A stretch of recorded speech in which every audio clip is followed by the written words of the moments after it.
ang buhay na nakalulugod sa Diyos.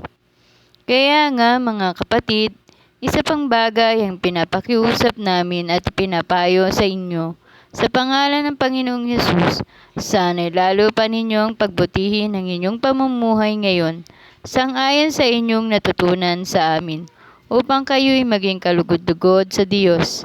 Alam naman ninyo kung ano ang mga katuruang ibinigay namin sa inyo buhat sa Panginoong Hesus. Kalooban ng Diyos na kayo'y maging banal at lumayo sa lahat ng uri ng kahalayan. Dapat maging banal at marangal ang pakikitungo ng bawat isa sa kanyang asawa, at hindi upang masunod lamang ang pagnanasa ng laman, tulad ng inaasal ng mga hentil na hindi nakakakilala sa Diyos. Sa bagay na ito, huwag ninyong gawa ng masama at dayain ng inyong kapatid, sapagkat paparusahan ng Panginoon ang gumagawa ng ganitong kasamaan. Katulad ng mahigpit naming babala sa inyo noon, tayo'y tinawag ng Diyos upang mamuhay sa kabanalan, hindi sa kahalayan.